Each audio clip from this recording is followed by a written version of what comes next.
예, 안녕하세요. 김노무사TV의 노무사 김승현입니다. 오늘은 좀 평상시하고 좀 다르게 좀 우리 지금 시류적 문제에 대해서 좀 하나 좀 짚어보고자 합니다. 예, 여러분들에게 주로 이제 방법론을 제시했다면 오늘은 우리가 좀 공감을 하고 싶은, 예, 여러분들도 공감을 좀 하셨으면 좋겠다는 부분, 예, 좀 말씀드리려 해요. 산업안전 쪽입니다. 예. 안전하게 일하고 안전하게 퇴근해서 집에 갈 수 있는 권리. 예. 가장 기본적인 권리죠. 예. 여러분, 일하면서 죽고 사는 문제가 우리나라가 심각하다는 건 말씀 많이 들어보셨죠? 막 OECD 산재 사망률 1위 막 이랬던 나라 맞아요. 예.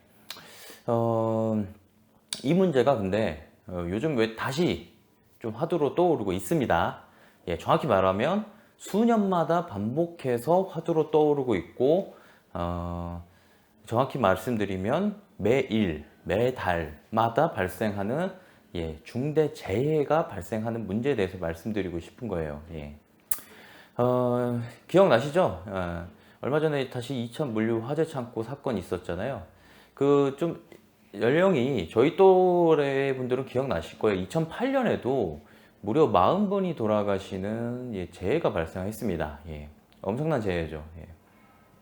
그것이 딱 10년, 10여 년 만에 다시 반복되어진 이번 재해가, 예, 과연, 예, 오로지 그냥 사고이냐? 예, 뭐 그렇지 않다는 거죠. 사실 그 재해뿐만 아니라 매번 돌아가시는 그 순간순간을 보면 우리가 정말 막을 수 없었던 것이냐? 꼭 그렇지는 않다. 이렇게 말씀을 좀 드리고 싶은 거예요. 예. 자, 일단은 여러분들 중대재해라는 게 뭔지 좀 말씀을 드리고, 중대재해가 발생했을 경우에 여러분들이 꼭 해야 될 조치를 좀 몇 가지 설명드릴게요. 일단 중대재해라고 하면은 우리 법과 시행령, 산업안전보건법에서 다루고 있습니다. 이거는 산재 관련한 법보다는 일단 한 명 이상이 재해로 인해서 사망한 경우, 두 번째로 2명 이상이 업무상 재해로 인해서 3개월 이상 요양이 필요한 경우를 말하고, 업무상 질병, 동일 질병으로 10분 이상이 동일한 질병이 발생할 경우 저희는 법과 시행령에서는 중대재해라고 부르고 있습니다. 이 중대재해가 발생하면은 현장을 보존해야 될 의무가 있고, 노동부에서도 조사를 나가고, 사업장은 작업 중지가 즉시적으로 이루어져야 되고, 여러 법령에 따른 조치가 이루어지게 돼요. 예. 그런데 이른바 이제 건설 쪽이나 뭐 선박, 중공업 이런 데서는 말 그대로 이 중대재해가 발생하고 이루어지는 조치를, 예, 엄청난 사업의 손실로 여긴단 말이죠. 그러니까 중대재해 자체를 은닉하고 숨기고 처리하기에 바쁘다. 예. 이것이 뭐 우리나라에서 없냐? 아닙니다. 여전히 계속해서, 특히 요즘같이 비전형 노동자들이 많은 이 시국에는요, 더 심합니다. 최근까지만 해도 제가 며칠 전에 상담한 케이스, 저희가 이제 담당하고 있는 사건만 해도, 예, 이 중량물로 인해서 이 다리 하반신의 일부가 절단되는 사고가 있었는데도 여기가 노동부가 전혀 몰라요. 그 다음에 산재 쪽은 아예 몰라요. 예, 이른바 이제 회사는 이분이 사장님이라고 주장하는 거예요. 이처럼 비전형 노동자들은 더 심한 일을 겪고 있다. 예, 이런 현상을 좀 한 가지 좀 말씀드릴게요. 자, 우리가 이제 새롭게 이런 중대 재해를 도대체 왜 일어나고 왜 막지 못하느냐? 솔직히 우리가 몰라요. 다 압니다.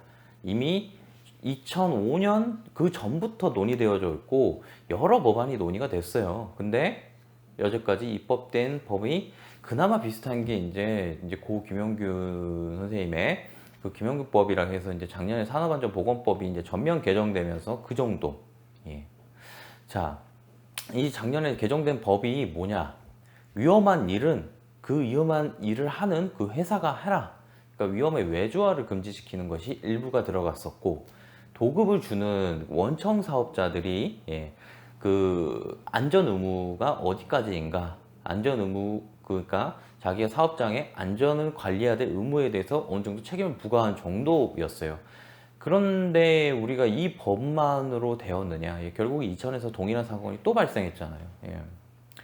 우리가 이제 궁극적으로 이런 문제가 계속 발생하는 이유는 사실 뭐 여러 가지가 있어요. 예, 뭐 예방적 조치, 뭐 산업안전청의 설치, 안전의 강화, 뭐 별 막 논의들은 많이 있는데 궁극적으로 이제 많은 학자들 또 시민사회단체들이 주목하고 있는 부분은 이윤의 취득에 대한 문제입니다. 예.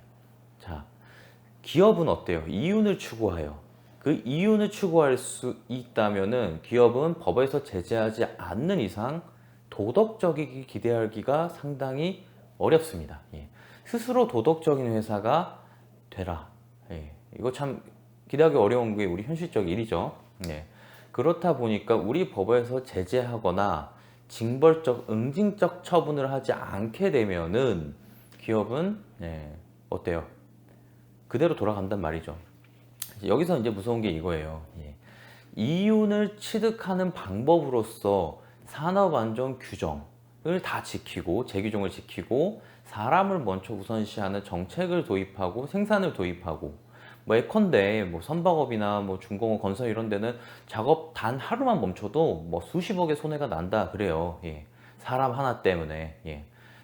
그런 규정을 제한하는 규정을 두지 않는 현 상황에서 과연 기업으로부터 우리가 안전하게 일할 권리를 도출할 수 있겠느냐, 이 상황을 만들 수 있겠느냐, 아니라는 거죠. 예.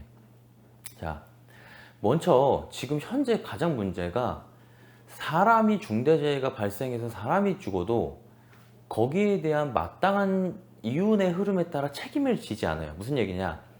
그 사업을 통해서 이윤을 가장 많이 취득하시는 분들에게 가장 많은 책임이 돌아가는 것이 아니라 현장에서 어떤 법상 안전관리 의무가 있다고 생각되는 그 사람들에게 처벌을 하는 것에서 이제 준해서 끝나고 있어요. 자, 두 번째로는 그 처벌이 강도가 어떠느냐. 네. 상당히 우리나라는 이 산업안전보건에서 발생하는 사망사건, 재해사건에 대해서 아주 경미한 사건으로 좀 보는 것 같아요. 예. 그러니까 사회 전반 기류가 그래요. 예. 검사가 기소를 할 때도 굉장히 낮은 형량으로 기소를 하고 대부분은 안전에 대해서 어떤 과실, 예, 과실치사나 또 산업안전보건법 위반으로 기소를 해도 그렇게 형량이 실형이 나온다거나 이런 경우는 굉장히 드뭅니다. 뭐 예컨대 우리가 뭐 2007년쯤에 이제 뭐 메탄올 대량으로 실명한 사태가 있었어요. 예. 그 휴대폰 그 기판에 들어가는 그 기판 작업을 하는 작업장이었는데 이 기판을 메탄올을 이용해서 그 메탄올이 맹독성 물질이거든요. 신장에 치명적이고 시신경을 손상시키는 물질로는 뭐 대표적인 물질입니다. 이런 물질을 사용해서 사업을 운영한 회사, 불법 파견한 회사 전부 다 집행유예를 끝났어요. 그뿐만이 아니죠. 2008년에 무려 40분이 돌아가시는데 40분이 돌아가신 사건에서는 거기에 관련된 대표자가 벌금 2천만 원에 끝났어요. 자, 생각해 보세요. 여러분들이 직업 그 생산을 중단하고 여러분 그 중대재해가 발생할 위험이 있으면 즉시 작업 중단을 누구든지 할 수 있는 권한이 있습니다. 예, 예방적이진 않더라도 그렇게 생산을 중단함으로써 발생하는 그 손해와 산업 안전적인 장비를 도입하고 규정을 절차를 지키는 이윤의 차이가 안 맞다는 거죠. 무슨 얘기냐면 장비를 들이고 규정을 지키는 데는 수십억, 뭐 수백억이 들어갈 수 있는데 사람 한두 명 돌아가신다 해서 기업이 입는 치명상이 거의 없다 보셔도 맞아요. 예. 왜냐? 사람이 돌아가신 중대재해에서 산업재해 보상법상 산재가 안 될 확률은 굉장히 낮습니다. 야, 산재를 통해서 어떤 일련의 민사적인 부분은 대부분 해결이 돼버려요. 자, 요양비, 뭐 치료비, 휴업급여, 뭐 장애 대부분이 해결이 되고 남는 금액은 위자료 정도예요, 사실. 이 위자료도 연세나 또 과실까지 보기 때문에 더 깎아질 수도 있어요. 사실상 모든 보상은 산재를 통해서 거의 된다라고 보셔도 나쁘지 않아요. 특히 큰 회사들 같은 경우는 근제보험까지 들어있기 때문에 사실상 사람 한 분 돌아가신다 해서 회사가 입을 피해는 막대하다 아니다예요. 예.